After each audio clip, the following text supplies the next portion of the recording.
그럼 이모, 나가세요. 저희 사업 망치지 말고요. 조카가 제게 던진 이 말이 아직도 가슴에 박혀 있습니다. 여러분은 가족한테 이런 소리 들어본 적 있으신가요? 제 이야기가 어떻게 흘러갈지 궁금하시다면 구독과 좋아요 한 번씩 눌러주시고요. 끝까지 함께 해주시면 고맙겠습니다. 저는 윤말자, 올해 72입니다. 초등학교 급식실에서 35해를 보냈습니다. 아침 6시면 출근해서 아이들 밥상 차리고 설거지하고 또 다음 날 준비하는 게 제 일이었습니다. 손목은 저리고 무릎은 시큰거렸지만 아이들이 맛있게 먹는 모습 보면 그게 또 보람이었습니다. 7년 전 퇴직하고 지금은 원룸에서 혼자 삽니다. 남편은 12년 전에 먼저 갔고 자식은 없습니다. 그래도 외롭진 않습니다. 동네 복지관에서 노래교실도 다니고 옛 동료들이랑 가끔 차도 마시면서 지내왔습니다. 추석을 하루 앞둔 날 저녁이었습니다. 김치찌개 끓여 먹고 설거지를 막 끝낼 무렵 휴대폰이 울렸습니다. 언니 윤말순이었습니다. 언니는 저보다 3살 위로 75입니다. 부산 연제구에서 딸 내외하고 함께 살고 있습니다. 언니 목소리가 평소와 달랐습니다. 뭔가 조심스럽게 말을 고르는 듯한 느낌이었습니다. 말자야, 올해는 우리 집에서 모이자. 얘기 좀 하자. 얘기라니요. 추석에 무슨 특별한 얘기가 있다는 건지 짐작이 가지 않았습니다. 작년엔 제가 했으니 올해는 언니네 차례가 맞긴 했습니다. 하지만 말투가 어딘가 미끄러졌습니다.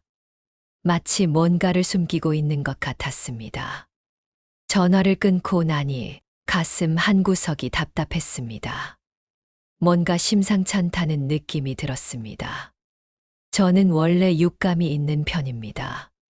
급식실에서 일할 때도 뭔가 사고 날 것 같은 날은 꼭 예감이 왔거든요. 그날도 그랬습니다. 손끝이 자꾸 떨렸습니다. 그래도 추석이니 준비는 해야겠다 싶어서 나물도 무치고 전 부칠 재료도 챙겼습니다. 언니 집에 가면 음식이 넘칠 테지만 빈손으로 갈 순 없잖아요.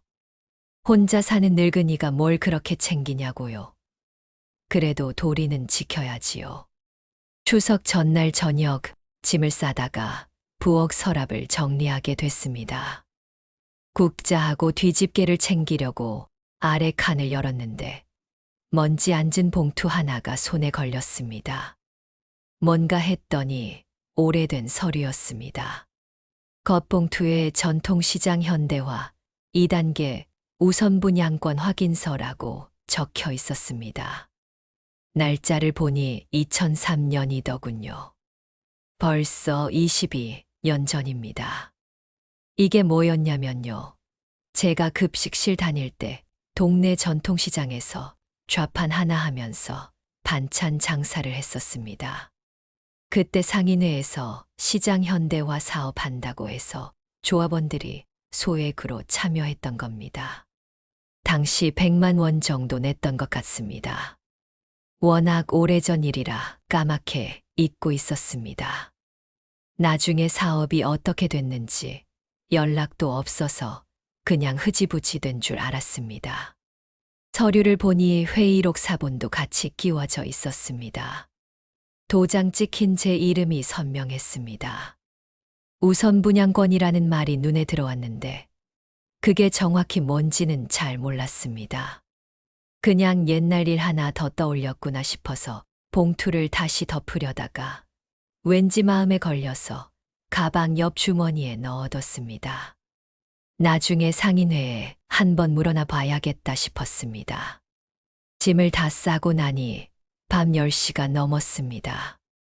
창밖으로 동네 가로등 불빛이 흐릿하게 보였습니다. 저는 이불 속에 누워서도 언니 전화가 자꾸 신경 쓰였습니다. 무슨 얘기를 하자는 걸까? 혹시 언니가 어디 아픈 건 아닐까? 조카네가 무슨 문제라도 생긴 건 아닐까? 여러 생각이 꼬리를 물었습니다. 그러다 문득 작년 추석 때 일이 떠올랐습니다. 조카 박지은이 남편이랑 디저트 가게를 열었다고 했습니다. 케이크하고 마카롱 파는 곳이라고 했던가요. 인스타그램에서 잘 나간다느니 주말엔 손님이 줄을 선다느니 하는 얘기를 늘어놓았습니다. 저는 그쪽을 잘 몰라서 그냥 그래 잘 됐다 하고 들었었는데 그때 지은이 표정이 조금 이상했습니다. 자랑스럽다기보다는 뭔가 조급해 보였달까요. 자신감보다는 불안함이 더 크게 느껴졌습니다. 혹시 그게 오늘 얘기와 관련이 있는 건 아닐까? 불길한 예감이 점점 커졌습니다. 하지만 추석인데 너무 나쁘게 생각하지 말자고 스스로를 다독였습니다. 가족끼리 모이는 자리인데 무슨 큰일이 있겠습니까? 잠이 잘 오지 않았습니다. 천장을 보다가 옆으로 돌아 눕고 또 뒤척이다가 다시 천장을 봤습니다. 새벽 2시쯤 되어서야 겨우 잠이 들었습니다. 꿈속에서 누군가 제 팔을 잡아당기는 것 같았습니다. 누군지는 보이지 않았지만 힘이 아주 셌습니다. 깨어나니 아침 6시였고 온몸이 무거웠습니다. 추석 아침이 밝았습니다. 저는 샤워를 하고 깨끗한 옷으로 갈아입었습니다. 거울을 보니 주름진 얼굴에 흰 머리만 성성했습니다. 72의 늙은이가 이제 무슨 일을 겪게 될지 그때는 전혀 몰랐습니다. 가방을 들고 현관문을 나서는데 뒤돌아보니 텅 빈 집이 유난히 쓸쓸해 보였습니다. 버스를 타고 부산으로 향했습니다. 명절이라 차가 막혔습니다. 평소 50분 거리가 1시간 반이 넘게 걸렸습니다. 창밖 풍경을 보면서 저는 계속 생각했습니다. 오늘 무슨 일이 벌어질까? 언니는 왜 그렇게 말했을까? 서랍 속 우선 분양권 확인서는 왜 하필 어제 눈에 띄었을까? 그때는 몰랐습니다. 오늘이 제 인생의 전환점이 될 줄은요. 가족이라는 이름으로 저를 얼마나 함부로 대할 수 있는지, 그리고 제가 얼마나 단단해질 수 있는지, 그 모든 걸 깨닫게 될 줄은 꿈에도 몰랐습니다. 버스 창문에 비친 제 얼굴이 낯설게 느껴졌습니다. 마치 모르는 사람을 보는 것 같았습니다. 언니 집 대문을 열고 들어서니 음식 냄새가 확 밀려왔습니다. 갈비찜, 잡채, 전 굽는 냄새. 추석 상다운 냄새였습니다. 언니가 앞치마 두른 채로 나와 반겼습니다. 왔어. 어서 들어와. 평소보다 목소리가 한 톤 높았습니다. 제가 신발을 벗는 동안 언니는 제 가방을 받아들며 자꾸 눈치를 보았습니다. 거실로 들어가니 조카 박지은이 남편 최세훈과 소파에 앉아 있었습니다. 두 사람 다 화장을 진하게 하고 옷도 말끔하게 차려입었더군요.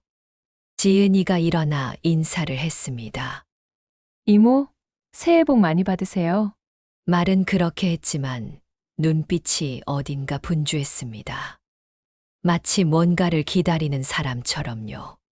상을 차리는 동안 저는 부엌에서 언니를 도왔습니다. 그릇을 나르면서 보니 언니 손이 자꾸 떨렸습니다. 언니 괜찮아? 물었더니 언니는 아니야. 뭐가 하면서 시선을 피했습니다. 뭔가 말하고 싶은데 참고 있는 게 느껴졌습니다. 제 가슴이 또 답답해졌습니다. 상이 차려지고 다들 자리에 앉았습니다. 언니네 집 거실 탁자는 작아서 4명이 앉으니 꽉 찼습니다. 지은이 국을 따라주면서 말했습니다. 이모, 요즘 어떻게 지내세요? 제가 그냥 그렇지 뭐 복지관 다니고 집에 있고 하고 답했더니 세훈이 거들었습니다. 혼자 계시니까 심심하시겠어요. 괜히 제 처지를 불쌍하게 만드는 말투였습니다. 밥을 먹는 내내 분위기가 이상했습니다. 평소 같으면 이런저런 얘기로 떠들썩한데 그날은 다들 젓가락질만 했습니다. 언니가 자꾸 지은이를 쳐다보고 지은이는 세훈을 쳐다보고 세훈은 시계를 보고 마치 정해진 순서를 기다리는 것 같았습니다. 국그릇이 반쯤 비었을 때였습니다.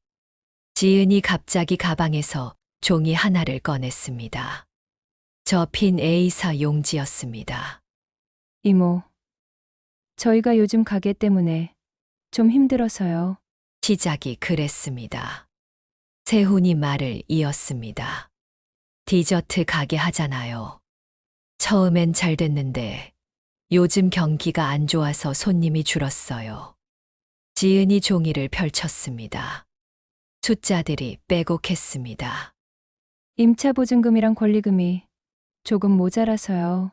다음 달에 손님 몰리면 바로 돌려드릴게요. 제 손에 숟가락을 쥔 채로 굳었습니다. 돈 얘기가 나오는구나 싶었습니다. 그런데 그 다음 말이 더 기가 막혔습니다. 세훈이 조심스럽게 말했습니다. 그리고요. 임대인께서 안정적인 명의를 원하신대요. 저희 둘 다 프리랜서라 신용이 좀 약해서요. 이모 성함으로 임대차 계약을 바꿔서 진행하면 훨씬 수월합니다. 귓가가 웅웅거렸습니다. 지금 뭐라고 한 거죠? 제가 천천히 숟가락을 내려놓았습니다. 지금 뭐라 그랬어? 지은이 얼른 말했습니다. 이모, 명의만 빌려주시면 돼요. 월세는 저희가 다 내고요. 그냥 서류상으로만 이모 이름 올리는 거예요. 세훈도 거들었습니다. 카드 자동이체도 이모 걸로 해놓으면 임대인이 더 안심하실 거예요. 순간 머릿속이 하얘졌습니다. 남의 가게를 제 이름으로 빌리라고요? 제 카드로 월세를 내라고요? 이게 무슨 소리입니까? 숟가락 소리도 시계 소리도 다 멎은 것 같았습니다. 귀에는 제 심장 뛰는 소리만 쿵쿵 울렸습니다. 제가 고개를 저으며 말했습니다. 그건 안 된다. 목소리가 떨렸습니다. 남의 가게를 내 이름으로 하는 건 안 돼. 월세를 내 카드로 내는 것도 안 되고. 지은이 얼굴이 굳었습니다. 이모, 가족끼리 좀 도와줘야죠. 저희 정말 급해요. 언니가 끼어들었습니다. 말자야. 애들 딱 하잖아. 명예 하나 빌려주는 게 뭐가 어려워. 나중에 다 정리해 준다잖아. 제가 언니를 똑바로 쳐다봤습니다. 언니, 이건 명예 하나가 아니라 내 인생이야. 무슨 일 생기면 내가 다 책임져야 돼. 세훈이 한숨을 쉬었습니다. 이모, 그렇게 안 믿으시면 각서라도 쓸게요. 각서요? 가족끼리 각서를 쓴다고 믿을 수 있습니까? 제가 손을 저었습니다. 안 된다고 했어. 내 이름은 내 생활비 통장에만 쓰는 거야. 가게는 너희 이름으로 하든지 해. 그때부터 분위기가 싸늘해졌습니다. 언니는 입술을 꾹 다물었고 지은이는 세훈을 쳐다보고 세훈은 제 얼굴을 빤히 봤습니다. 더 이상 밥맛이 없었습니다. 제 목구멍으로 음식이 넘어가지 않았습니다. 20년 급식실에서 일하면서 숱한 사람 먹여 살렸건만 이 추석상에서는 단 한 숟가락도 제대로 넘기지 못했습니다. 언니가 떡국 그릇을 제 앞으로 밀며 말했습니다. 그래도 먹기는 해. 하지만 제 손은 움직이지 않았습니다. 가슴 속에서 뭔가 단단한 게 올라오고 있었습니다. 분노일까요? 서러움일까요? 아니면 배신감일까요? 잘 모르겠습니다. 다만 한 가지는 확실했습니다. 이 자리에 더 있으면 안 되겠다는 생각이었습니다. 식사가 끝나고 설거지를 하는 동안 저는 계속 생각했습니다. 빨리 집으로 돌아가야겠다고요. 그런데 언니가 제 팔을 잡았습니다. 말자야. 거실에서 차나 마시자. 거절할 틈도 없이 저는 다시 소파로 끌려갔습니다. 지은이와 세훈은 이미 거실 탁자 앞에 앉아 있었습니다. 탁자 위에는 서류 몇 장이 놓여 있었습니다. 지은이 그 중 하나를 집어들었습니다. 이모, 이거 한 번만 봐주세요. 임대차 계약서예요. 세훈은 또 다른 종이를 펼쳤습니다. 여기는 카드 자동이체 신청서고요. 제 손이 차가워졌습니다. 이미 다 준비해 놓은 겁니다. 제가 당연히 승낙할 거라고 생각한 거죠. 언니는 옆에서 차를 따르면서 말했습니다. 말자야. 서류만 보면 되잖아. 그게 뭐 어려워. 제 입에서 한숨이 새어 나왔습니다. 지은이 계약서를 제 앞으로 밀었습니다. 이모, 여기 임차인 명의만 이모로 바꾸면 돼요. 보증금은 저희가 다 냈고요. 월세도 저희가 낼 거예요. 세훈이 덧붙였습니다. 카드는 이모 걸로 등록만 해놓으면 자동으로 빠져나가요. 이모는 신경 안 쓰셔도 돼요. 제가 서류를 보지도 않고 밀쳐냈습니다. 안 된다고 했잖아. 목소리가 떨렸지만 단호했습니다. 내 이름으로 계약하는 것도 안 되고, 내 카드로 돈 나가는 것도 안 돼. 무슨 일 생기면 내가 다 책임져야 되잖아. 세훈의 얼굴이 굳었습니다. 이모, 그럼 저희 보고 어떡하라는 거예요? 임대인이 명예 안정적인 사람 아니면 계약 안 해준대요. 지은이도 목소리를 높였습니다. 이모, 저희 정말 급해요. 가게 접으면 지금까지 투자한 돈 다 날아가요. 언니가 제 손을 잡았습니다. 말자야. 동생. 가족끼리 이럴 때 도와야지. 내가 명예 하나만 서주면 애들도 편하고 나도 마음 편하고. 제가 언니 손을 뿌리쳤습니다. 언니, 그게 명의 하나로 끝나는 게 아니라니까요. 만약에 애들이 월세 못 내면 어떡해요? 그럼 내가 물어내야 되는 거잖아요. 지은이 눈물까지 글썽였습니다. 이모, 저희가 그럴 사람들처럼 보여요? 저희 꼬박꼬박 낼 거예요. 정 그러시면 각서도 쓸게요. 공증까지 받을게요. 각서, 공증. 그런 말들이 제 귓가를 맴돌았습니다. 가족끼리 그런 걸 한다는 게 얼마나 슬픈 일입니까? 제가 일어섰습니다. 안 돼. 난 못해. 외투를 집어들었습니다. 언니가 황급히 일어나 제 앞을 막았습니다. 말자야. 어딜 가려고 그래? 아직 차도 안 마셨잖아. 제가 고개를 저었습니다. 언니, 나 집에 갈래요. 더는 못 있겠어요. 그때 세훈이 한숨을 푹 쉬며 말했습니다. 휴, 이모, 이렇게 나오실 거면 어쩔 수 없네요. 저희도 살아야 하니까 다른 방법 찾아봐야겠어요. 제가 외투를 입는데 지은이 뒤에서 말했습니다. 이모, 그럼 나중에 저희 망하면 이모 책임인 거 아시죠? 귀를 의심했습니다. 지금 뭐라고 한 겁니까? 자기들이 장사 못해서 망하는 건데 그게 왜 제 책임입니까? 저는 돌아서서 지은이를 똑바로 봤습니다. 지은아, 내가 지금 무슨 말을 하는 거니? 지은이 입술을 깨물었습니다. 이모가 도와주시면 되는 건데 안 해주시잖아요. 가족인데 이렇게 외면하시는 거예요? 세훈도 거들었습니다. 이모, 우리 그냥 명예 하나 부탁드린 건데 이렇게까지 거절하실 필요 있어요? 제 손이 부들부들 떨렸습니다. 급식실에서 35년 동안 뜨거운 국솥 들고 무거운 그릇 나르고 쉬지 않고 일하면서도 떨지 않던 손이 이렇게 떨렸습니다. 분노 때문인지 억울함 때문인지 배신감 때문인지 알 수 없었습니다. 언니가 제 팔을 잡았습니다. 말자야. 진정해.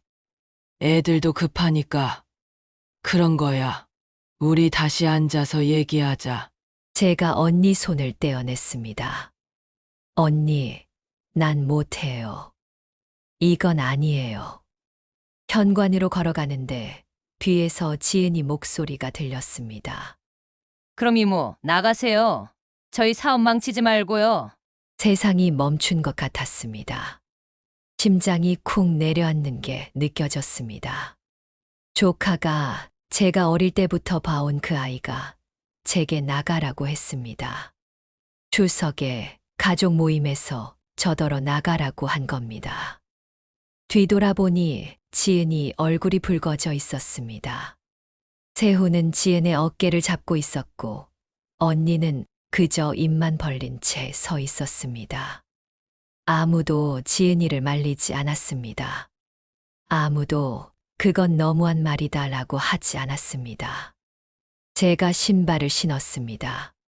손이 떨려서 신발끈을 제대로 못 묶었습니다. 가방을 챙기는데 손에 뭔가 잡혔습니다. 작은 국자였습니다. 아까 부엌일 도우면서 들었던 건데 그대로 쥐고 나온 모양이었습니다. 국자를 내려놓을까 하다가 그냥 가방에 넣었습니다. 더 이상 이 집에 제 물건을 두고 싶지 않았습니다. 현관문을 열고 나가는데 언니가 뒤에서 불렀습니다. 말자야. 하지만 저는 돌아보지 않았습니다. 문을 닫는 순간 안에서 누군가 한숨 쉬는 소리가 들렸습니다. 쾅, 문이 닫혔습니다.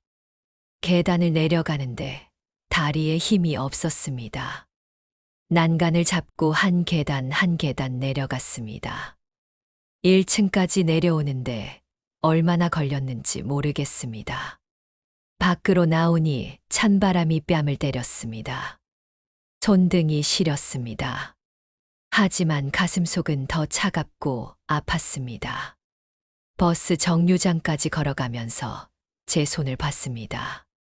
72년을 살아온 이 손이 떨리고 있었습니다. 가방 속 국자가 덜그럭거렸습니다. 제 인생에서 가장 쓸쓸한 추석이었습니다. 집으로 돌아오는 버스 안은 텅 비어 있었습니다. 추석 저녁이라 다들 가족들과 시간을 보내고 있을 시간이었으니까요. 저만 혼자 덜컹거리는 버스에 앉아 창밖을 봤습니다. 가로등 불빛이 하나씩 지나갔습니다. 눈물이 날 것 같았지만 참았습니다. 울면 지는 것 같았습니다. 원룸에 도착한 건 밤 9시쯤이었습니다. 열쇠로 문을 여는데 손이 떨려서 몇 번이나 빗나갔습니다. 겨우 문을 열고 들어가니 집 안은 어둡고 차가웠습니다. 보일러를 켜고 불을 켰습니다. 익숙한 공간인데 오늘따라 낯설게 느껴졌습니다. 외투를 벗어 걸고 가방을 내려놓는데 국자가 덜그럭 소리를 냈습니다. 꺼내서 보니 언니네 부엌에서 쓰던 작은 국자였습니다. 스테인리스 손잡이가 차가웠습니다. 싱크대에 놓으면서 씁쓸한 웃음이 나왔습니다. 결국 손에 쥔 게 이것뿐이었구나 싶었습니다. 배는 고프지 않았지만 뭔가 해야 할 것 같아서 전기 주전자에 물을 끓였습니다. 물 끓는 소리가 방 안을 채웠습니다. 보글보글 김이 올라오는 걸 보면서 멍하니 서 있었습니다. 찻잔에 꿀물을 타서 탁자 앞에 앉았습니다. 손으로 잔을 감싸니 따뜻했습니다. 그때 가방에서 삐져나온 봉투가 눈에 들어왔습니다. 아까 그 우선분양권 확인서였습니다. 꺼내서 펼쳤습니다. 22년 전 서류. 먼지, 냄새가 났습니다. 전통시장 현대화 2단계 우선분양권 확인서라는 글자가 희미하게 보였습니다. 제 이름 석자가 도장과 함께 또렷했습니다. 꿀물을 한 모금 마시고 서류를 읽어 내려갔습니다. 조합원 지분, 우선분양권, 권리행사 기간. 어려운 말들이 많았지만 대충 이해는 됐습니다. 예전에 시장 현대화 사업에 참여했던 증거였습니다. 그런데 이게 지금 무슨 소용이 있을까요? 22년이나 지났는데요. 문득 TV를 켰습니다. 추석 특집 프로그램이 한창이었습니다. 개그맨들이 웃기는 걸 하고 있었지만 하나도 웃기지 않았습니다. 채널을 돌렸습니다. 뉴스가 나왔습니다. 아나운서가 또박또박 말했습니다. 지역 경제 활성화 소식입니다. 양산구 전통시장 현대화 사업이 최종 확정됐습니다. 손에 들고 있던 잔이 흔들렸습니다. 화면을 똑바로 봤습니다. 우리 동네 시장이 나왔습니다. 낡은 아케이드, 오래된 점포들. 제가 예전에 반찬 장사하던 그 시장이었습니다. 자막이 흘렀습니다. 노후 아케이드 철거 후 신상가 건립 기존 상인 우선 분양권 인정. 심장이 쿵쿵 뛰었습니다. 우선 분양권 인정이라고요? 제 손에 있는 이 서류가 아직도 유효하다는 말입니까? 화면을 뚫어져라 봤습니다. 구청장이 나와서 설명했습니다. 기존 상인 여러분의 권리를 최대한 보호하겠습니다. 20년 전 조합 참여자분들도 우선 분양 대상입니다. 잔을 탁자에 내려놓았습니다. 손이 떨렸습니다. 이게 무슨 일입니까? 오늘 조카네한테 그런 수모를 당하고 돌아왔는데 집에 와서 이런 소식을 듣다니요. 뉴스는 계속 이어졌습니다. 사업 규모 200억 원, 내년 상반기 착공 예정. TV를 끄고 서류를 다시 봤습니다. 제 지분이 얼마나 되는지, 이게 정확히 무슨 가치가 있는지는 잘 모르겠습니다. 하지만 한 가지는 확실했습니다. 이건 제 것이라는 거요. 제 이름으로 된 아무도 모르는 순전히 제 것이라는 겁니다. 밤이 깊어갔습니다. 시계를 보니 11시가 넘었습니다. 머릿속이 복잡했습니다. 오늘 있었던 일들이 주마등처럼 스쳐 지나갔습니다. 조카의 차가운 말, 언니의 외면, 그리고 이 봉투. 잠이 올 것 같지 않았습니다. 그때 아래층에서 소리가 들렸습니다. 발걸음 소리, 문 여는 소리. 아래층에 사는 대학생 김민정이 들어오는 모양이었습니다. 민정이는 20대 초반인데 혼자 자취하면서 대학을 다닙니다. 가끔 복도에서 마주치면 인사를 나눴습니다. 착한 아이였습니다. 문득 생각이 났습니다. 민정이가 컴퓨터를 잘 한다고 했었죠. 인터넷으로 뭐든 찾아볼 수 있다고 했습니다. 저는 휴대폰으로 검색하는 것도 서투릅니다. 글자가 작아서 잘 안 보이기도 하고요. 혹시 민정이한테 부탁하면 이 서류에 대해서 더 자세히 알 수 있지 않을까요? 다음 날 아침 일찍 일어났습니다. 잠을 설쳤지만 몸은 움직였습니다. 씻고 옷을 갈아입고 민정이네 초인종을 눌렀습니다. 한참 만에 민정이가 문을 열었습니다. 잠이 덜 깬 얼굴이었습니다. 어르신, 무슨 일이세요? 제가 미안하다며 말했습니다. 민정아, 미안한데 컴퓨터 좀 도와줄 수 있니? 찾아볼 게 있는데 내가 잘 못해서. 민정이는 흔쾌히 고개를 끄덕였습니다. 네, 들어오세요. 민정이네 방은 작았지만 정돈돼 있었습니다. 책상 위에 노트북이 놓여 있었습니다. 민정이가 자리를 권했습니다. 뭘 찾으시는데요? 제가 봉투를 꺼내 보여줬습니다. 이거 전통시장 우선 분양권이라는데 어떻게 된 건지 알고 싶어. 민정이는 서류를 보더니 노트북을 켰습니다. 손놀림이 빨랐습니다. 키보드를 두드리고 마우스를 움직이고 화면이 계속 바뀌었습니다. 저는 옆에서 지켜봤습니다. 젊은이들은 참 대단합니다. 저런 걸 척척 해내니까요. 잠시 후 민정이가 말했습니다. 어르신, 여기요. 구청고시가 떠 있어요. 화면을 가리켰습니다. 공문 같은 게 보였습니다. 전통시장 현대화 사업 시행 기존 상인, 우선 분양권, 인정 권리가액 산정 예정. 민정이가 스크롤을 내렸습니다. 여기 문에 창고 전화번호도 있네요. 제 가슴이 두근거렸습니다. 그럼 이게 진짜 유효한 거니? 민정이가 고개를 끄덕였습니다. 네, 여기 보시면 20년 전 조합 참여자 포함이라고 나와 있어요. 화면에 작은 글씨를 눈 가늘게 뜨고 봤습니다. 정말 그렇게 쓰여 있었습니다. 민정이가 프린트를 해줬습니다. 이거 갖고 계세요. 전화번호도 여기 있고요. 따뜻한 종이를 받아들었습니다. 제 손이 또 떨렸습니다. 하지만 이번엔 분노나 슬픔 때문이 아니었습니다.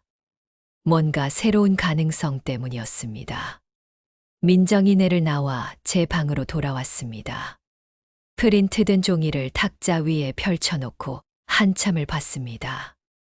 전화번호, 담당자 이름, 접수 기간. 하나하나가 선명했습니다. 이건 제 것입니다. 누구도 모르는 오직 제 것입니다. 사흘 뒤 저는 전통시장 근처 카페에 앉아 있었습니다. 창밖으로 오래된 시장 아케이드가 보였습니다. 철거될 곳이라 그런지 더 낡아 보였습니다.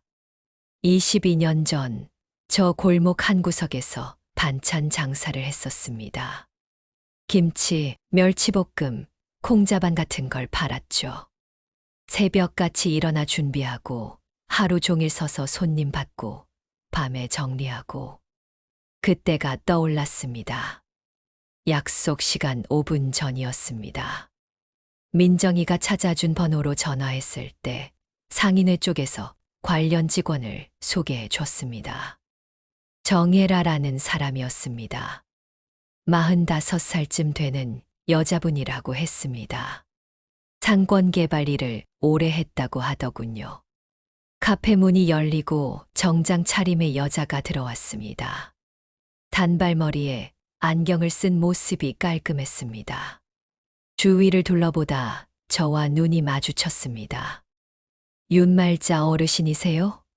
제가 손을 들자 그분이 다가왔습니다. 반갑습니다. 정혜라입니다. 악수를 나누고 마주 앉았습니다. 정혜라 씨는 가방에서 서류철과 노트북을 꺼냈습니다. 어르신, 전화로 말씀하신 우선 분양권 확인서 가져오셨어요? 제가 봉투를 건넸습니다. 정혜라 씨는 서류를 꼼꼼히 살폈습니다. 돋보기를 꺼내 작은 글씨까지 확인했습니다. 잠시 후 고개를 끄덕이며 말했습니다. 맞습니다. 2003년도 발급분이고 조합 도장도 정식으로 찍혀 있네요. 이거 귀한 겁니다. 귀하다니요. 저는 그저 먼지 쌓인 옛날 서류인 줄만 알았는데요. 얼마나 귀한데요? 물었더니 정혜라 씨가 노트북을 돌려 보여줬습니다. 화면에는 표와 숫자들이 가득했습니다. 여기 보시면 구역별 분양가 예상안이 나와 있어요. 어르신 지분은 작지만 위치가 좋습니다. 시행사 쪽에서 매입 의향이 있어요. 제 심장이 빨라졌습니다. 매입이요? 정혜라 씨가 고개를 끄덕였습니다. 네. 우선 분양권을 현금으로 사겠다는 거죠. 손에 들고 있던 커피잔이 미세하게 흔들렸습니다. 탁자에 내려놓았습니다. 그럼 돈을 받을 수 있다는 말씀인가요? 정혜라 씨는 조용히 미소 지었습니다. 그렇습니다. 하지만 한 가지 조건이 있어요. 숨을 고르고 물었습니다. 무슨 조건인데요? 정혜라 씨가 주위를 한번 둘러본 뒤 목소리를 낮췄습니다. 거래 전까지 어르신 이름이 외부로 새면 안 됩니다. 이런 권리는 소문나면 가격이 요동치거든요. 조용히 진행해야 합니다. 제 이름을 숨기라고요. 순간 머릿속이 복잡해졌습니다. 왜 숨겨야 하지? 뭔가 문제가 있는 건 아닐까? 하지만 정혜라 씨 표정은 진지했습니다. 어르신, 이건 불법이 아닙니다. 시장 원리예요. 먼저 하는 사람이 유리한 거죠. 다만 가족분들한테도 말씀 안 하시는 게 좋습니다. 가족. 그 단어를 듣자 추석일이 떠올랐습니다. 조카의 차가운 말, 언니의 외면. 그들은 제게 명의를 빌려달라고 했죠. 제 이름을 이용하려 했습니다. 하지만 지금은 다릅니다. 이번엔 제 이름을 제가 지켜야 하는 겁니다. 알겠습니다. 아무한테도 말 안 하겠습니다. 제 목소리는 단호했습니다. 정혜라 씨가 만족스러운 표정을 지었습니다. 좋습니다. 그럼 일주일 안에 시행사 쪽과 조율해서 연락드릴게요. 계약 전에 변호사 상담도 받으시는 게 좋습니다. 변호사라는 말에 긴장이 됐습니다. 변호사요? 그런 큰일입니까? 정혜라 씨가 고개를 저었습니다. 큰일이라기보단 안전장치예요. 어르신 권리를 확실히 보호받으시려면 법적으로 정리하는 게 좋습니다. 그 말이 맞는 것 같았습니다. 이번엔 제대로 해야겠다고 생각했습니다. 카페를 나와 시장 골목을 걸었습니다. 예전 제가 장사하던 자리를 지나쳤습니다. 지금은 다른 가게가 들어서 있었습니다. 낡은 간판, 색바랜 천막. 모든 게 세월의 흔적을 품고 있었습니다. 이 모든 게 곧 사라지고 새로운 건물이 들어선다니 신기했습니다. 집으로 돌아오는 길 휴대폰이 울렸습니다. 언니였습니다. 추석 이후 처음 연락이었습니다. 받지 않으려다가 받았습니다. 여보세요. 언니 목소리가 들렸습니다. 말자야. 그동안 잘 지냈니? 가슴이 답답했습니다. 네, 언니. 짧게 대답했습니다. 언니가 이어 말했습니다. 저번 추석일은 그게 다 오해였어. 애들도 급하니까 그랬던 거야. 우리 언제 밥이나 먹자. 오해라고요. 제가 나가라는 말을 들은 게 오해입니까? 언니, 저 바쁩니다. 나중에 연락할게요. 통화를 끊었습니다. 손이 떨렸습니다.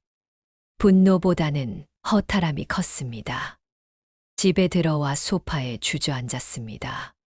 그런데 곧바로 또 휴대폰이 울렸습니다. 이번엔 조카 지은이었습니다. 문자였습니다.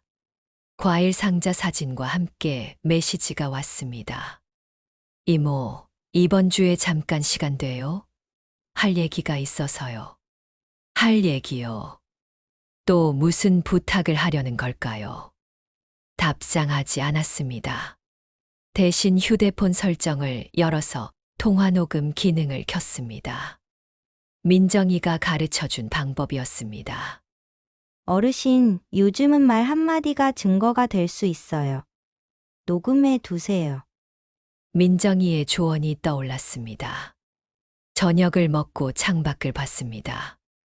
어둠이 내렸습니다. 건너편 아파트 불빛들이 하나둘 켜졌습니다. 저마다의 삶이 있겠죠. 저마다의 고민이 있을 겁니다. 저도 이제 제 삶을 지켜야 합니다. 아무도 모르게 조용히 단단하게. 탁자 위에 놓인 우선분양권 확인서를 봤습니다. 22년 전 제 이름이 박혀 있는 종이 한 장. 이게 지금 제 무기가 될 줄은 몰랐습니다. 손으로 서류를 쓰다듬었습니다. 종이 질감이 거칠었습니다. 하지만 이 거친 종이가 저를 지켜줄 겁니다. 그날 밤 잠자리에 들면서 생각했습니다. 이제 흔들리지 말자고요. 가족이라는 이름에 정에 미안함에 흔들리지 말자고요. 이번엔 제대로 해야 한다고 다짐했습니다. 눈을 감으니 마음 한구석이 조금 가벼워진 것 같았습니다. 처음으로 제 편이 생긴 기분이었습니다. 이틀 뒤 저는 법률사무소 앞에 서 있었습니다. 유리문 너머로 한유정 법률사무소라는 간판이 보였습니다. 정혜라 씨가 소개해준 변호사였습니다. 이분은 부동산 권리 분쟁에 능하세요. 믿고 맡기셔도 됩니다. 그 말을 믿고 왔지만 막상 문 앞에 서니 긴장이 됐습니다. 심호흡을 하고 문을 열었습니다. 깨끗한 사무실이었습니다. 책장에는 법률 서적들이 빼곡했고 책상 위에는 서류들이 정돈돼 있었습니다. 30대 후반쯤 돼 보이는 여자 변호사가 일어나 인사했습니다. 어르신, 기다렸습니다. 한유정입니다. 의자에 앉으니 다리가 후들거렸습니다. 72년을 살면서 변호사 사무실은 처음이었습니다. 한유정 변호사는 부드럽게 미소 지으며 물었습니다. 편하게 앉으세요. 차 한 잔 드릴까요? 제가 손을 저었습니다. 아니요, 괜찮습니다. 한 변호사는 정혜라 씨가 보낸 자료를 펼쳤습니다. 정 브로커님께 대략적인 상황은 들었습니다. 우선 분양권 처분 건이시죠. 제가 고개를 끄덕이자 한 변호사가 말을 이었습니다. 그 전에 먼저 어르신을 보호할 장치부터 만들어야 합니다. 보호 장치라니요. 제가 되묻자 한 변호사는 노트북을 돌려 보여줬습니다. 어르신 같은 경우 가족 관계에서 금전적 요구를 받으신 이력이 있죠. 추석일이 떠올랐습니다. 얼굴이 화끈거렸습니다. 네, 그랬습니다. 한 변호사가 진지한 표정을 지었습니다. 그럼 앞으로도 비슷한 요구가 올 가능성이 높습니다. 특히 어르신께서 재산 처분을 하시면 더욱 그럴 겁니다. 제 가슴이 철렁했습니다. 맞는 말이었습니다. 만약 지은이나 언니가 제가 돈을 받는다는 걸 알면 어떻게 나올까요? 그래서 법적으로 선을 그어야 합니다. 문서로 명확히 해두는 거예요. 한 변호사는 서류 3장을 꺼냈습니다. 첫째, 향후 일체의 타인명의 대여를 거절한다는 의사표시 확인서입니다. 계약명의 변경, 자동이체 지정 요구, 보증 요청 등을 모두 포함합니다. 제 손이 서류로 갔습니다. 글자가 빼곡했습니다. 돋보기를 꺼내 읽었습니다. 본인 윤말자는 어떠한 경우에도 타인의 명예 사용 요구에 응하지 않으며 이를 법적으로 확인함. 문장 하나하나가 단단했습니다. 한 변호사가 2번째 서류를 가리켰습니다. 둘째, 우선 분양권 처분 및 행사에 대한 위임 계약서입니다. 정 브로커님께 권한을 위임하되 어르신의 최종 승인 없이는 진행할 수 없도록 조항을 넣었습니다. 이것도 읽어 내려갔습니다. 제 권리를 지키면서도 전문가의 도움을 받을 수 있는 내용이었습니다. 마지막으로 가족 분쟁 대비 진술서입니다. 한 변호사의 목소리가 더 낮아졌습니다. 혹시 모를 상황에 대비해 어르신의 의사를 명확히 기록해 두는 겁니다. 누구의 강요도 없었고 자발적인 결정이었다는 것을요. 진술서를 보니 목이 메었습니다. 본인은 온전한 정신으로 누구의 강요나 회유 없이 스스로의 판단으로 이 결정을 내렸음을 확인합니다. 이 문장을 읽는데 눈시울이 뜨거워졌습니다. 제가 이런 문서를 준비해야 하는 현실이 슬펐습니다. 한 변호사가 티슈를 건넸습니다. 어르신, 힘드시죠? 제가 고개를 저었습니다. 아니에요.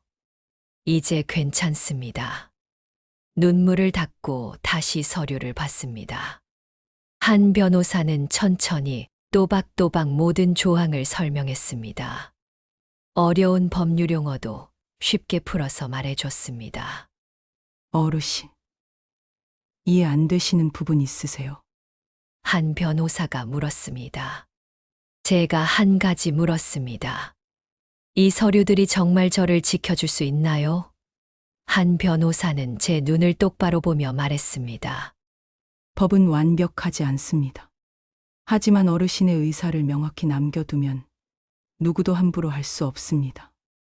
그 말이 힘이 됐습니다. 저는 서류를 다시 한번 꼼꼼히 읽었습니다. 모든 문장이 저를 위한 것이었습니다. 더 이상 누군가의 편의를 위한 게 아니라 오직 저를 위한 문서였습니다. 도장을 꺼냈습니다. 손이 떨렸습니다. 하지만 이번엔 두려움 때문이 아니었습니다. 결연함 때문이었습니다. 첫 번째 서류에 도장을 찍었습니다. 또각 소리가 선명했습니다. 두 번째, 세 번째도 차례로 찍었습니다. 매번 도장을 찍을 때마다 뭔가 단단해지는 기분이었습니다.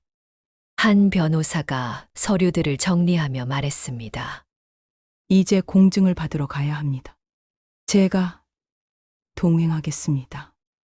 공증사무소로 가는 차 안에서 창밖을 봤습니다.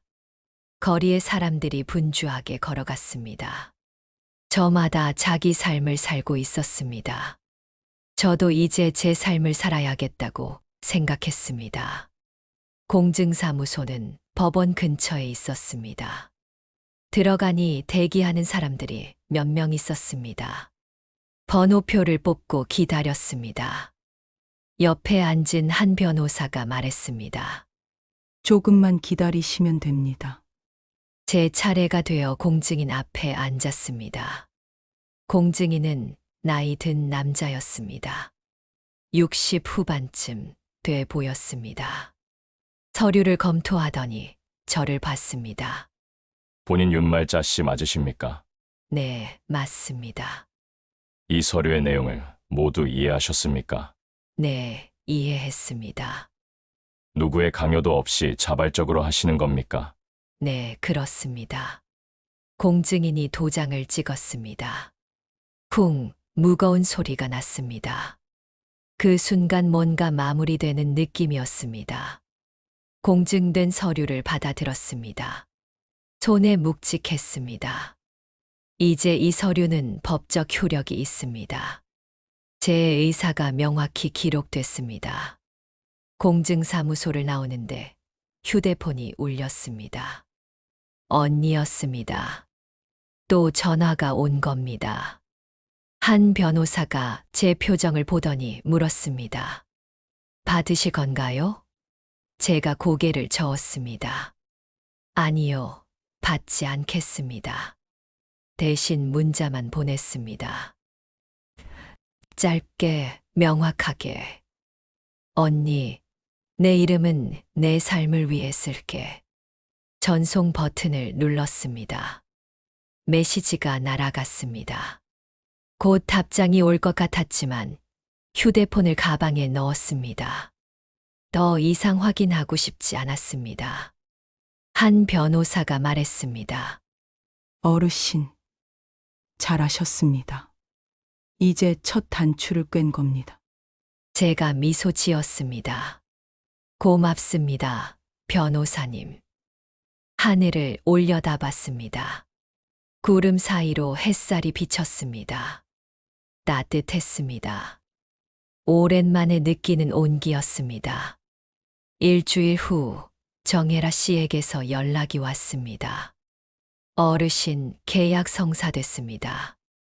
내일 만나서 계약금 전달하겠습니다. 휴대폰을 쥔 손이 떨렸습니다. 정말로 일이 진행되고 있구나 싶었습니다. 그날 밤 잠을 제대로 이루지 못했습니다. 설렘보다는 긴장이 컸습니다. 다음 날 아침 옷장을 열었습니다. 평소 입던 편한 옷 대신 조금 단정한 옷을 골랐습니다. 거울을 보며 머리를 빗었습니다. 흰 머리가 성성하지만 오늘만큼은 당당해 보이고 싶었습니다. 립스틱도 살짝 발랐습니다. 오래간만에 제대로 꾸민 것 같았습니다. 약속 장소는 시내은행 근처 카페였습니다. 일찍 도착해서 창가 자리에 앉았습니다. 커피를 시켜놓고 밖을 봤습니다. 사람들이 바삐 오갔습니다. 평범한 오전이었지만 제게는 특별한 날이었습니다. 정혜라 씨가 들어왔습니다. 손에 서류 가방을 들고 있었습니다. 자리에 앉더니 가방에서 둥근 봉투를 꺼냈습니다. 묵직해 보였습니다. 어르신 계약금입니다. 확인하세요. 봉투를 건네받았습니다. 손의 무게가 느껴졌습니다. 봉투를 열었습니다. 현금이 가지런히 들어 있었습니다. 한 장 한 장 세어봤습니다. 손이 떨려서 2번 세었습니다. 금액이 맞았습니다. 22년 전 100만 원을 넣었던 게 이만큼 돌아올 줄은 몰랐습니다. 목이 메었습니다. 정혜라 씨가 서류를 펼쳤습니다. 여기 계약서에 서명하시면 됩니다. 잔금은 다음 달 말에 받으실 수 있습니다. 계약서를 읽었습니다. 한유정 변호사가 미리 검토해 준 내용이었습니다. 문제 없었습니다. 서명을 했습니다. 볼펜을 쥔 손에 힘이 들어갔습니다. 카페를 나와 은행으로 갔습니다. 제 통장의 일부를 입금하고 나머지는 현금으로 받아왔습니다. 창구 직원이 물었습니다. 현금으로 찾으시면 위험한데 괜찮으세요? 제가 고개를 끄덕였습니다. 네, 괜찮습니다. 쓸 데가 있어서요. 집으로 돌아와 탁자에 현금을 펼쳤습니다. 한참을 그냥 바라봤습니다. 이게 제 돈입니다. 누구에게 빌려달라는 돈도, 누구 명의로 쓰라는 돈도 아닙니다. 순전히 제 것입니다. 그 사실이 실감났습니다. 서랍에서 봉투 2개를 꺼냈습니다. 하나는 두툼한 것, 하나는 얇은 것. 두툼한 봉투에는 제가 쓸 돈을 넣었습니다. 생활비, 병원비, 여유자금. 꼼꼼히 계산해서 나눴습니다. 얇은 봉투에는 조금 적은 금액을 넣었습니다. 하지만 제게는 의미 있는 돈이었습니다. 인터넷을 검색했습니다. 민정이가 가르쳐준 대로 천천히 했습니다. 여성 노동자 장학기금을 찾았습니다. 주소가 나왔습니다. 적어뒀습니다. 다음 날 직접 하기로 했습니다. 그날 밤 창밖을 보니 달이 떠 있었습니다. 보름달이었습니다. 환했습니다. 달빛이 방 안으로 들어왔습니다. 탁자 위 봉투들이 은은하게 빛났습니다. 제 인생에서 가장 평온한 밤이었습니다. 다음 날 아침 일찍 나섰습니다. 버스를 2번 갈아타고 장학기금 사무실에 도착했습니다. 작은 건물 2층이었습니다. 계단을 오르는데 숨이 찼습니다. 무릎이 시큰거렸지만 천천히 올라갔습니다. 문을 열고 들어가니 젊은 여직원이 반겼습니다. 어떻게 오셨어요? 제가 얇은 봉투를 꺼냈습니다. 기부하러 왔습니다. 직원이 놀란 표정을 지었습니다. 현금으로요? 네, 배 타다 다친 청년들이나 힘든 여성 노동자들 학비에 써주세요. 직원이 봉투를 받으며 물었습니다. 성함이 어떻게 되세요? 기부자 명단에 올려드려야 해서요. 제가 손을 저었습니다. 이름은 안 올려도 됩니다. 그냥 쓰시면 돼요. 직원이 거듭 물었지만 끝까지 거절했습니다. 이름이 중요한 게 아니었습니다. 제 마음이 전해지면 됐습니다. 사무실을 나오니 가슴이 후련했습니다. 계단을 내려오는데 발걸음이 가벼웠습니다. 올라올 때와는 달랐습니다. 무릎은 여전히 아팠지만 마음은 편했습니다. 거리를 걸으며 생각했습니다. 누군가는 이 돈으로 공부를 할 겁니다. 꿈을 이룰 겁니다. 그걸 상상하니 미소가 지어졌습니다. 집으로 돌아오는 길, 시장을 지나쳤습니다. 생선 굽는 냄새, 떡볶이 냄새가 났습니다. 예전에 제가 장사하던 시장과 비슷했습니다. 골목을 천천히 걸었습니다. 과일 가게 앞에서 멈췄습니다. 싱싱한 귤이 수북했습니다. 아줌마, 귤 한 봉지 주세요. 가게 주인이 봉지에 담아줬습니다. 5,000원입니다. 지갑을 열었습니다. 제 돈으로 제가 사고 싶은 걸 샀습니다. 당연한 일이지만 오늘은 특별하게 느껴졌습니다. 집에 도착해 귤을 씻었습니다. 하나를 까서 입에 넣었습니다. 새콤달콤했습니다. 즙이 입안 가득 퍼졌습니다. 맛있었습니다. 소파에 앉아 귤을 먹으며 TV를 켰습니다. 뉴스가 나왔습니다. 전통시장 현대화 소식이 또 나왔습니다. 이제 그 뉴스가 남의 일 같지 않았습니다. 저녁 무렵 현관문 앞에서 소리가 났습니다. 뭔가 놓고 간 것 같았습니다. 문을 열어보니 택배 상자가 있었습니다. 과일이었습니다. 한우도 있었습니다. 송장을 보니 보낸 사람은 지은이었습니다. 상자를 들고 안으로 들어왔습니다. 탁자에 내려놓고 한참을 봤습니다. 휴대폰이 울렸습니다. 역시 지은이었습니다. 받지 않으려다가 받았습니다. 통화 녹음이 켜져 있었습니다. 이모, 선물 받으셨어요? 지은의 목소리는 부드러웠습니다. 응. 짧게 답했습니다. 이모, 요즘 어디 다니세요? 뭐 하세요? 탐색하는 목소리였습니다. 제가 뭘 하는지 알고 싶은 거였습니다. 제가 웃었습니다. 수영 배우고 글씨 쓰고 잘 먹고 잘 자. 거짓말은 아니었습니다.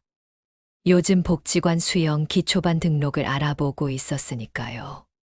이모, 혹시 돈 필요하시면 말씀하세요. 저희가 도와드릴게요. 지은이 말했습니다. 귀를 의심했습니다. 추석엔 저더러 나가라고 하더니 이제는 도와주겠다고요? 제가 천천히 말했습니다. 지은아, 난 내 도움 필요 없어. 내 삶은 내가 알아서 해. 이모, 그게 무슨... 제가 말을 끊었습니다. 그건 내 사정이야. 내가 알 필요 없어. 통화를 끊었습니다. 손이 떨리지 않았습니다. 목소리도 흔들리지 않았습니다. 예전의 제가 아니었습니다. 녹음된 파일을 확인했습니다. 저장했습니다. 필요하면 쓸 수 있도록요. 창밖을 봤습니다. 저녁 노을이 지고 있었습니다. 붉은 빛이 아름다웠습니다. 제 인생의 저녁도 이렇게 아름다울 수 있다는 걸 알았습니다. 2개의 봉투, 하나는 제 미래를 위해, 하나는 누군가의 미래를 위해. 그걸로 충분했습니다. 봄이 왔습니다. 창밖으로 개나리가 노랗게 피어났습니다. 겨울을 견디고 피어난 꽃이었습니다. 저도 긴 겨울을 지나온 것 같았습니다. 이제는 제 봄을 맞이할 때였습니다. 계약 잔금을 모두 받았습니다. 통장에 찍힌 숫자를 보니 실감이 났습니다. 이게 정말 제 돈이구나. 누구 눈치 보지 않고 쓸 수 있는 온전히 제 것이구나. 그 생각에 가슴이 벅찼습니다. 제일 먼저 한 일은 이사였습니다. 공공임대 아파트에 당첨됐습니다. 작지만 깨끗한 방 하나, 햇살 잘 드는 거실, 그리고 무엇보다 마음 편한 공간이었습니다. 짐을 싸면서 원룸에서의 시간들을 떠올렸습니다. 외로웠던 날들, 서러웠던 순간들, 하지만 강해진 저를 발견한 곳이기도 했습니다. 새 집 거실 창문으로 공원이 보였습니다. 아이들이 뛰어놀고 노인들이 벤치에 앉아 있었습니다. 저도 곧 저 벤치에 앉겠구나 싶었습니다. 하지만 예전처럼 그냥 시간을 보내는 게 아니라 제 삶을 즐기며 앉겠다고 다짐했습니다. 복지관 수영 기초반에 등록했습니다. 첫 수업날 수영복을 입고 거울을 봤습니다. 72년 살아온 몸이었습니다. 주름지고 처진 살들. 하지만 부끄럽지 않았습니다. 이 몸으로 여기까지 왔으니까요. 수영장에 들어가니 물이 차가웠습니다. 하지만 곧 익숙해졌습니다. 호흡을 천천히 하세요. 그리고 팔을 쭉 뻗으세요. 강사가 말했습니다. 처음엔 몇 미터도 못 갔습니다. 물을 먹고 숨이 차고 다리에 쥐가 났습니다. 하지만 포기하지 않았습니다. 일주일, 2주일, 한 달. 조금씩 나아졌습니다. 어느 날은 15미터를 건넜습니다. 물에서 나와 거울을 보니 제가 웃고 있었습니다. 서예 반도 시작했습니다. 붓을 잡고 먹을 찍었습니다. 종이 위에 획을 그었습니다. 떨리는 손으로 천천히 정성껏. 획은 끝까지 밀어 넣어야 힘이 생깁니다. 선생님이 말씀하셨습니다. 그 말이 제 삶과 닮았다고 생각했습니다. 끝까지 밀어붙여야 한다고요.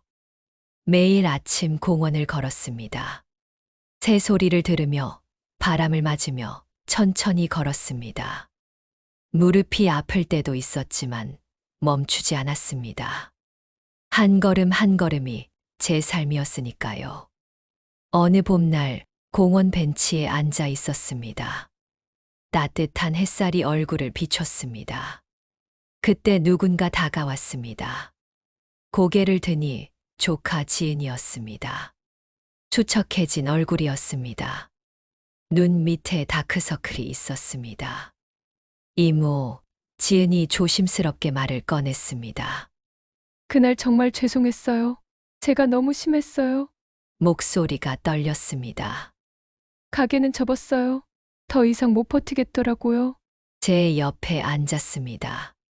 한참 침묵이 흘렀습니다. 제가 천천히 말했습니다. 지은아, 장사는 다시 시작할 수 있어. 망해도 다시 일어설 수 있고. 지은이 고개를 숙였습니다. 하지만 남의 이름을 빌려서 남의 돈으로 버티려 하면 마음이 먼저 무너진다.